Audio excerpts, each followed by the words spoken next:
नमस्कार, मैं प्रतिभा दास केंद्रीय विद्यालय दमोह से आप सभी का सोशल साइंस की ऑनलाइन क्लास में स्वागत है। आज हम क्लास 8 के चैप्टर रिसोर्सेज को पढ़ने जा रहे हैं। ये चैप्टर बहुत इंपॉर्टेंट और एक इंटरेस्टिंग चैप्टर है। हम इस चैप्टर में पढ़ेंगे meaning of resources, definition of resources, types of resources and conservation of resources. तो चलिए हम स्टार्ट करते हैं अपना chapter resources. Meaning of resource: anything that is used to satisfy a need is called resource. Pen, mobile, bag, books, water, electricity, rickshaw, vegetable, these are goods. Every resource have some value which may change with time. Need, technology, ideas, invention, meat, substance are resource. People used water when they started generating electricity with it. Water became a resource in a new way. आप अपनी day to day life में बहुत सारी वस्तुओं का उपयोग करते हैं, जैसे pen, books, mobile, water, electricity, vegetable. इनके अलावा भी ऐसी बहुत सारी वस्तुएं होंगी जिनका आप उपयोग करते हैं और आप चाहें तो इसके एक लंबे लिस्ट आप बना सकते हो। जिन वस्तुओं का आप उपयोग करते हैं वो आपके लिए महत्वपूर्ण है। महत्वपूर्ण इसीलिए होती हैं क्योंकि इन वस्तुओं से हमारी नीड्स जो होती हैं वो फुलफिल होती हैं। प्रत्येक वह वस्तु जिसका उपयोग आवश्यकताओं को पूरा करने के लिए किया जाता है वह संसाधन कहलाती है। जैसे कि हमने अपनी फर्स्ट डेफिनेशन में ही देखा कि anything that is used to satisfy a need is called resource. वस्तुओं का प्रयोग व उपयोगिता इसे मूल्य प्रदान करते हैं, वैल्यूएबल बनाते हैं। मूल्य का अर्थ होता है वस्तु का महत्व। कुछ संसाधनों का आर्थिक महत्व होता है जबकि कुछ संसाधनों का आर्थिक मूल्य नहीं होता है। जैसे धातुओं का आर्थिक मूल्य होता है, मिनरल्स का इकोनॉमिक वैल्यू होता है, क्योंकि जब भी आप जाएंगे उसे खरीदना चाहेंगे तो आपको उसके लिए मनी देना होगा। जबकि एक मनोरम दृश्य है, उसका आर्थिक महत्व नहीं होता है। परंतु ये दोनों ही संसाधन महत्वपूर्ण हैं क्योंकि ये मनुष्य की आवश्यकताओं का पूरा पूर्ति करती हैं। इसके अलावा जो मनुष्य है उसकी आवश्यकताएं जब धीरे धीरे बढ़ने लगी तो उसने टेक्नोलॉजी का यूज करके रिसोर्स जो हैं उनको अलग अलग तरीके से प्रयोग करना भी शुरू किया। जैसे वाटर, वाटर को अभी तक हम अपनी डे टू डे लाइफ में यूज कर रहे थे, लेकिन टेक्नोलॉजी का यूज करके हमने वाटर से इलेक्ट्रिसिटी जनरेट करना शुरू कर दिया और इस तरह से इलेक्ट्रिसिटी जनरेट करके हमने पानी को, वाटर को एक नए तरीके से उपयोग करना सीख लिया।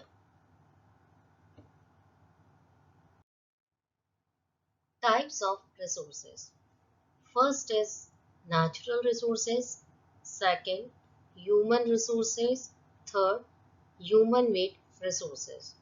रिसोर्सेज जो है हमने उनको 3 टाइप्स में डिवाइड किया है। First is natural resources, second human resources and human made resources.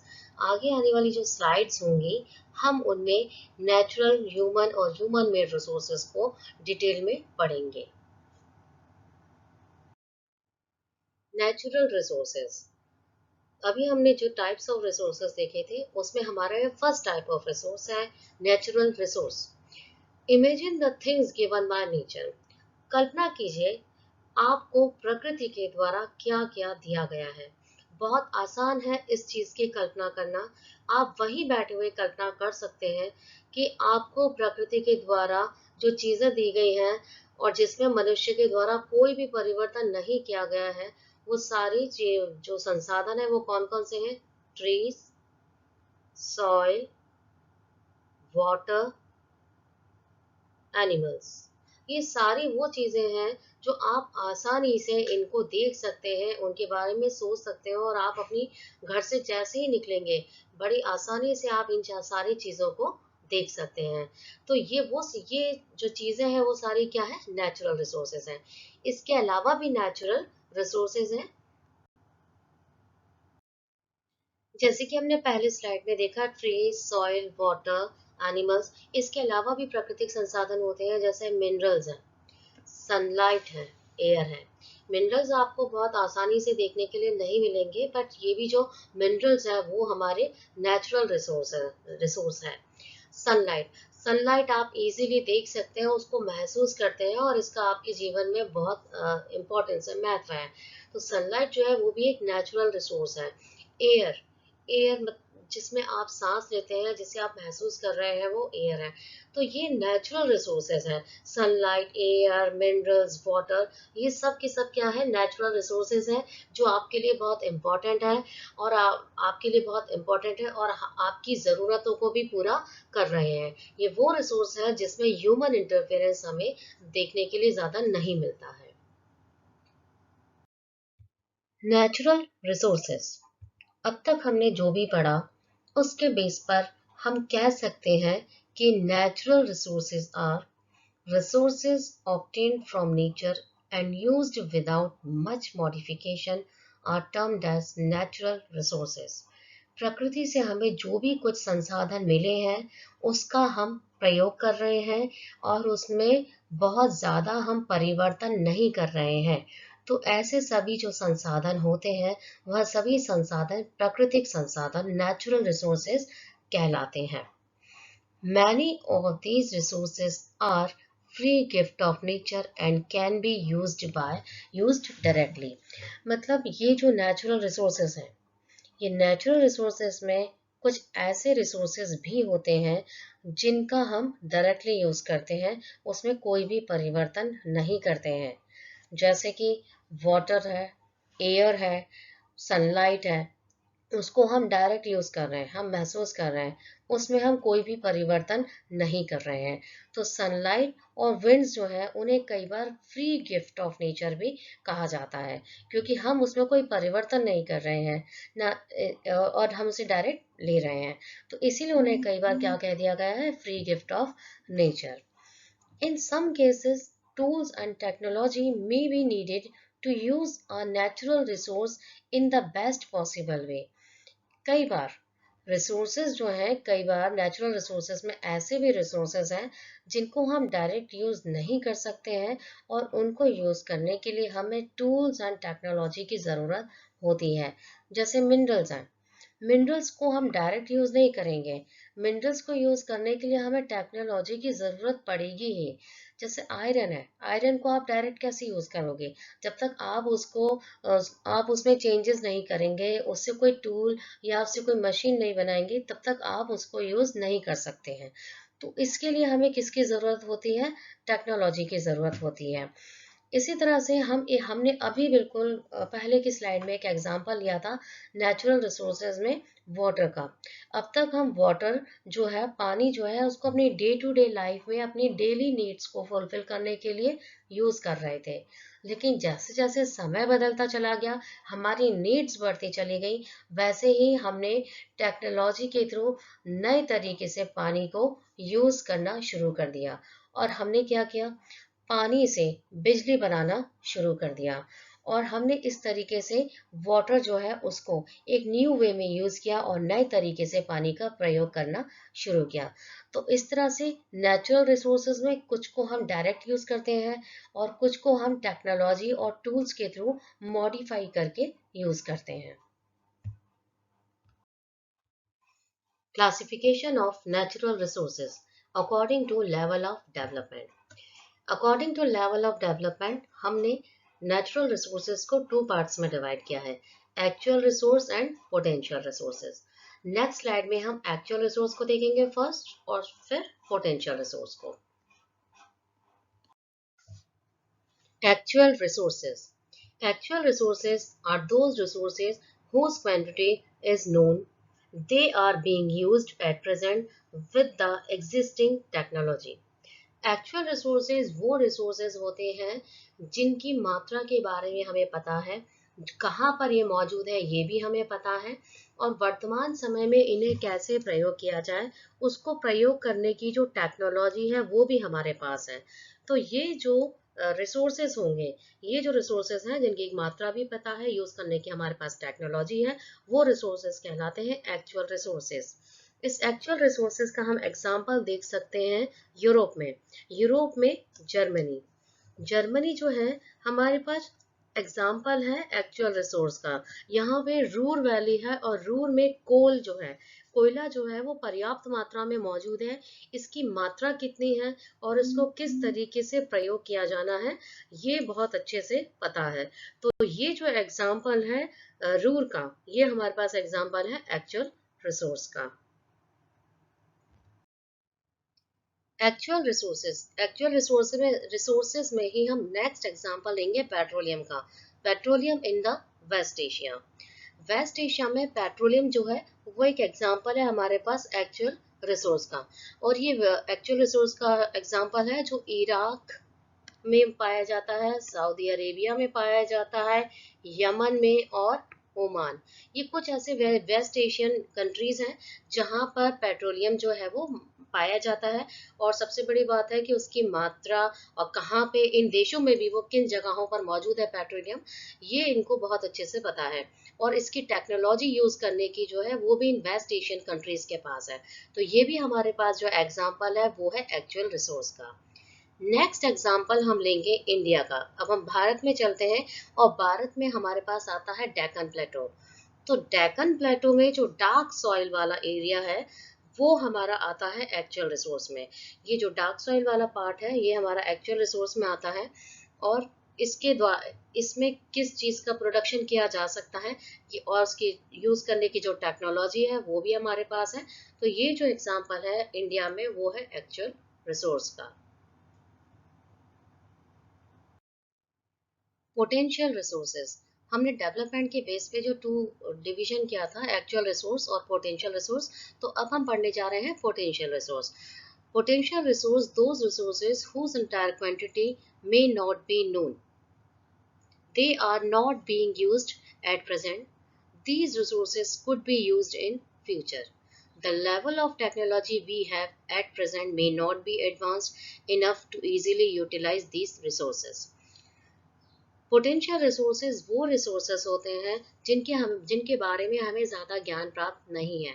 जैसे किसी भी जगह पर कोई भी जो रिसोर्स है वो कितनी मात्रा में हमारे पास मौजूद है, कहाँ कहाँ मौजूद है, इसके बारे में हमें ज़्यादा जानकारी प्राप्त नहीं है। इसके अलावा पोटेंशियल रिसोर्सेज में ये भी होता है कि जो रिसोर्स हैं उसको यूज करने की हमारे पास वर्तमान समय में टेक्नोलॉजी नहीं है, या फिर वो इतनी एफिशिएंट नहीं है कि हम उस रिसोर्स को यूज कर सकें। तो ऐसे सारे रिसोर्सेज जिनको यूज करने की हमारे पास अभी टेक्नोलॉजी नहीं है, जिनके बारे में कि वो कितनी मात्रा में है और कहाँ कहाँ वो मौजूद हैं, उसके बारे में हमें ज़्यादा ज्ञान प्राप्त नहीं है। तो ऐसे जो रिसोर्सेज होते हैं वो पोटेंशियल रिसोर्सेज में आते हैं। जैसे यूरेनियम, हमारे लद्दाख क्षेत्र में जो है वो यूरेनियम पाया जाता है, लेकिन उसको यूज करने की जो टेक्नोलॉजी है वर्तमान समय में वो हमारे पास नहीं है। इसीलिए जो यूरेनियम है उसको हम एक पोटेंशियल रिसोर्स में काउंट करते हैं। जैसे हाई स्पीड विंड, कुछ समय पहले हाई स्पीड विंड जो होता था उसको काउंट किया जाता था पोटेंशियल रिसोर्स में, क्योंकि 200 साल तक इसको यूज करने की जो टेक्नोलॉजी थी वो पता नहीं थी। लेकिन जैसे ही समय बदलता गया, नीड्स चेंज होती गई और टेक्नोलॉजी में चेंज आया, वैसे ही ये जो हाई स्पीड विंड जो पोटेंशियल रिसोर्स होता था अब वो हमारे पास आ गया है एक्चुअल रिसोर्स में। तो हम ये कह सकते हैं कि ये वो रिसोर्स हैं जिनका वर्तमान समय में हम प्रयोग नहीं कर पा रहे हैं, लेकिन आगे आने वाले समय में टेक्नोलॉजी अगर हो जाती है हमारे पास, डेवलप हो जाती है इतनी, तो हम इन पोटेंशियल रिसोर्स जो हैं उनको यूज कर पाएंगे और ये भी एक्चुअल रिसोर्स में चेंज हो जाएंगे। Classification of natural resources according to origin. According to origin हम टू पार्ट्स में नेचुरल रिसोर्सेज को डिवाइड करेंगे, बायोटिक और abiotic. Biotic resources are living, example है बायोटिक रिसोर्सेज के plants and animal. Abiotic resources are non living, example soil, rock and minerals. Biotic resources वो resources होते हैं जिन्हें जैविक रिसोर्सेज भी कहा जाता है, जिनमें जीवन होता है। तो ये जो जो जीवन होता है लिविंग थिंग्स माने जाते हैं, जैसे कि आप इस फोटो में देख भी रहे हैं कि plants, animal, bacteria, fungus, protist, ये सारे के सारे एग्जाम्पल हैं हमारे पास लिविंग थिंग्स के, बायोटिक रिसोर्सेज के। एबायोटिक, जैसा कि एबायोटिक रिसोर्सेज हमने डेफिनेशन में देखा कि एबायोटिक रिसोर्सेज वो रिसोर्सेज होते हैं जिनमें जीवन नहीं होता है, इनको अजैविक संसाधन भी कहा जाता है। जैसे सॉइल है, तो सॉइल जो है वो एक अजैविक संसाधन है। वायु, वो भी अजैविक संसाधन है। मिनरल्स, लाइट, वाटर, ये सब के सब एग्जाम्पल है हमारे पास एबायोटिक रिसोर्सेज के। Classification of natural resources on the basis of exhaustibility.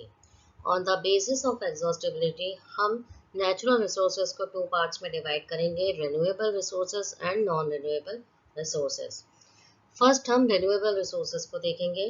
Renewable resources are those which get renewed or replenished quickly. Some of these are unlimited and are not affected by human activities such as solar and wind energy. Solar energy and wind energy. Yet, careless use of certain renewable resources like water, soil, and forest can affect their stock. Water seems to be an unlimited renewable resource, but shortage and drying up of natural water source is a major problem in many parts of the world. Renewable resources के बारे में हम बता सकते हैं कि जो renewable resources हैं वो एक ऐसे रिसोर्सेज हैं जो हमारी प्रकृति में अब पर्याप्त मात्रा में मौजूद हैं और जिनके खत्म होने की संभावना निकट भविष्य में नहीं है। साथ ही इसी में रिन्यूएबल रिसोर्सेज में कुछ ऐसे रिसोर्सेज हैं जो कि अनलिमिटेड हैं और ह्यूमन इंटरफेरेंस का उस पर कोई भी प्रभाव नहीं पड़ता है। जैसे कि हमने देखा सोलर एनर्जी और दूसरा हमने देखा विंड एनर्जी, इन पर ह्यूमन इंटरफेरेंस का कोई भी इम्पैक्ट नहीं आता है। लेकिन कुछ ऐसे रिन्यूएबल रिसोर्सेज हैं जिनका केयरलेस यूज करने के कारण अब उनका जो स्टॉक है वो बिल्कुल लिमिटेड होता चला जा रहा है। जैसे वाटर, वाटर जो है उसका भी हम वाटर, तो वाटर एक ऐसा, वाटर की अगर हम बात करते हैं तो वाटर जो है उसको मनुष्य ने एक फ्री गिफ्ट समझ लिया और फ्री गिफ्ट मानते हुए इसको इस तरीके से यूज किया कि अब इसका जो स्टॉक है वो लगातार कम होता जा रहा है, वाटर लेवल लगातार खत्म हो रहा है। सॉइल, सॉइल भी सॉइल भी एक ऐसा ही सोर्स माना जाता है और सॉइल जो है उसमें ओवर यूज ऑफ फर्टिलाइजर, जो सॉइल की जो क्वालिटी है वो भी लगातार क्या होती जा रही है, घटती चली जा रही है। डिफॉरेस्टेशन, डिफॉरेस्टेशन किया जा रहा है जिससे फॉरेस्ट जो है वो भी लगातार कम होते चले जा रहे हैं, जबकि हम सभी ये जानते हैं कि मनुष्य के लिए पेड़ पौधों का होना बहुत ज़रूरी है, लेकिन उनका केयरलेस यूज़ करने के कारण लगातार जो जंगल है उनके जो परसेंटेज है वो लगातार घटता चला जा रहा है। वाटर का जो अनलिमिटेड यूज़ किया गया है, बिना सोचे समझे जो प्रयोग किया गया है, उसका परिणाम ये है कि विश्व के कई सारे देश आज के समय में पानी की कमी जो है उसकी समस्या से जूझ रहे हैं। नॉन रिन्यूएबल रिसोर्सेस, ये हमारा एग्जॉस्टिबिलिटी के बेस पर सेकंड क्लासिफिकेशन है। Non renewable resources which have limited stock and take thousands of years to be renewed are termed as non-renewable resources. Non-renewable resources वो resources होते हैं जो कि जिनको बनने में हजारों साल का समय लगता है और इनको दोबारा से प्रयोग नहीं किया जा सकता है। तो ऐसे जो रिसोर्सेज होते हैं वो नॉन रिन्यूएबल रिसोर्सेज में माने जाते हैं। जैसे कि कोल है, कोल जो है उसका हम हजारों सालों से प्रयोग करते चले आ रहे हैं और इसको बनने में लाखों साल का समय लगता है। तो ऐसी परिस्थिति में कोल का जो स्टॉक है वो बहुत कम होता चला जा रहा है। पेट्रोलियम, पेट्रोलियम जो है वो भी एक नॉन रिन्यूएबल रिसोर्स है। एक बार प्रयोग करने के बाद हम उसको दोबारा रिन्यू नहीं कर सकते, लेकिन इसको बनने में हजारों साल लगते हैं, तो इसका जो स्टॉक है वो भी बहुत कम होता जा रहा है। इसी तरह से देखिए natural gas, mineral and metals, ये सारे वो एग्जाम्पल हैं नेचुरल रिसोर्सेज के जो जिनका लिमिटेड स्टॉक है, बनने में बहुत समय लगता है और इनकी जो संख्या है वो भी लगातार कम होती चली जा रही है। Classification of natural resources according to distribution. According to distribution हम क्लासीफाई करेंगे नेचुरल रिसोर्सेज को यूबिक्यूशियस एंड लोकलाइज्ड रिसोर्सेज में। Ubiquitous resources that are found anywhere like air. Ubiquitous resources वो रिसोर्सेज होते हैं जो हर जगह पाए जाते हैं एक ही जगह पे वो नहीं होते हैं। जैसे एयर होता है, वाटर होता है, ये ऐसे रिसोर्सेज होते हैं जो हर जगह पाए जाते हैं। आप कहीं भी चली जाइए, भारत के किसी भी भाग में चले जाइए, एयर आपको मिलेगी ही, वाटर आपको मिलेगा, या आप विश्व के किसी भी कोने में जाएंगे तो ये ऐसे रिसोर्सेज हैं जो हर जगह पाए जाते हैं। इनके बिना रहना संभव है ही नहीं। ये ऐसे रिसोर्सेज हैं जो हर जगह पाए जाते हैं। लेकिन लोकलाइज्ड रिसोर्सेज, जैसे कि नाम से ही समझ में आ रहा है, लोकल लेवल पे जो रिसोर्सेज पाए जाते हैं वो लोकलाइज्ड रिसोर्सेज होते हैं। हर जगह ऐसे रिसोर्सेज नहीं पाए जा सकते हैं जब जब तक कि उनके बनने के लिए विशेष परिस्थिति मौजूद ना हो, वो रिसोर्सेज नहीं बन पाएंगे। जैसे कि हम कॉपर का एग्जांपल ले सकते हैं। कॉपर हर जगह नहीं पाया जाएगा, ठीक है। कॉपर हर जगह इसीलिए नहीं पाया जाएगा क्योंकि कॉपर के बनने के लिए एक विशेष परिस्थितियाँ होती हैं, विशेष क्लाइमेट होता है, टेरेन होता है। जब तक वो परिस्थितियाँ मौजूद नहीं होंगी तब तक जो है वो कॉपर जो है वो हमें नहीं मिल पाएगा। ऐसा नहीं है कि हम कहीं भी जाएं और कॉपर की खोज करने लग जाएं तो हमें कॉपर मिलने लगेगा। वो लोकलाइज्ड रिसोर्स है, तो हमें एक विशिष्ट परिस्थिति वाले स्थान पर ही कॉपर मिलेगा। ऐसे ही दूसरे मिनरल्स जो हैं उनके बारे में भी है। तो ऐसे रिसोर्सेज जो जिनके बनने के लिए विशिष्ट परिस्थितियां जरूरी होती हैं, वो कुछ विशिष्ट स्थानों पर ही मिलते हैं, इसीलिए उनको लोकलाइज्ड रिसोर्सेज कहा जाता है। Do you know, the distribution of natural resources depends upon number of physical factors like terrain, climate and altitude. The distribution of resources is unequal because these factors differ so much over the earth. आपको पता होगा, या क्या आप जानते हैं कि जो हमारे नेचुरल रिसोर्सेज होते हैं उनकी मात्रा अलग अलग जगहों पर अलग अलग तरीके से पाई जाती है, क्योंकि डिपेंड नेचुरल सोर्सेज के डेवलप होने के लिए कंडीशंस जो है वो अलग अलग होती हैं। क्लाइमेट अलग चाहिए, तो जो क्लाइमेटिक कंडीशंस होती हैं और जो टेरेन होता है, जो लैटिट्यूड और ऑल्टीट्यूडनल कंडीशंस होती हैं, वो किसी भी रिसोर्स के डेवलप होने के लिए अलग अलग होती हैं।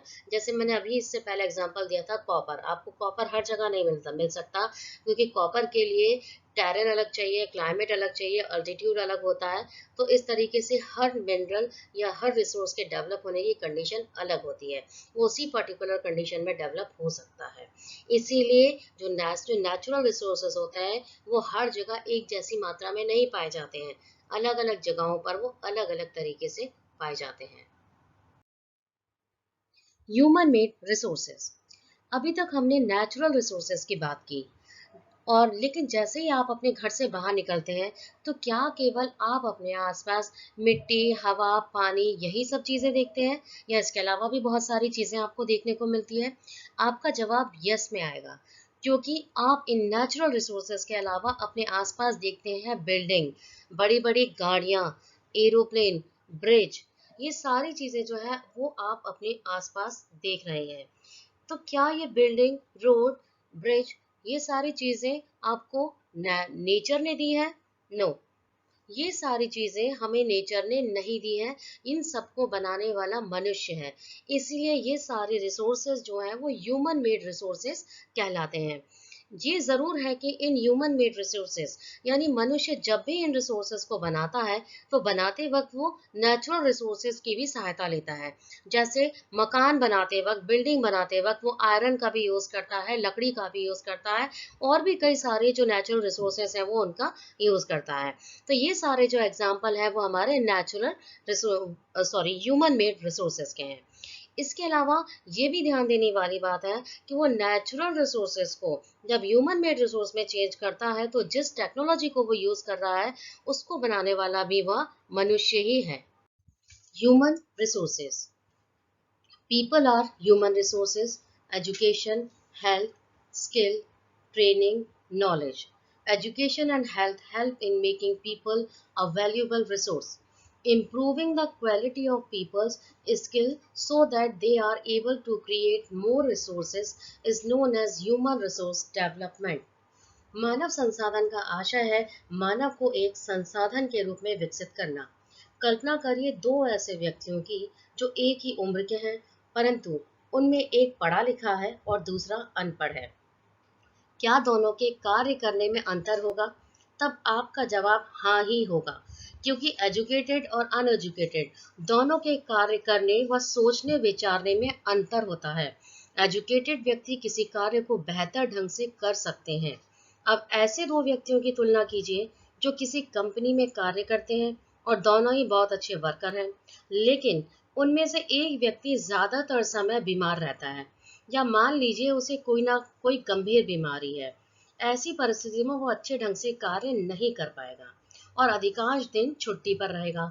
अतः मनुष्य को संसाधन के रूप में विकसित करना है तो उसका स्वस्थ होना भी जरूरी है। यदि वह स्वस्थ नहीं होगा तो बेहतर ढंग से कार्य नहीं कर पाएगा। अब दो ऐसे एजुकेटेड लोगों की कल्पना कीजिए जो एक ही उम्र के हैं, परंतु उनमें से एक ने इलेक्ट्रिशियन की ट्रेनिंग की है, इसीलिए वह अन्य एजुकेटेड लोगों की तुलना में बिजली का काम बेहतर ढंग से कर सकता है, क्योंकि उसे बिजली का काम करने की ट्रेनिंग दी गई है, उसे इसमें कुशलता प्राप्त है।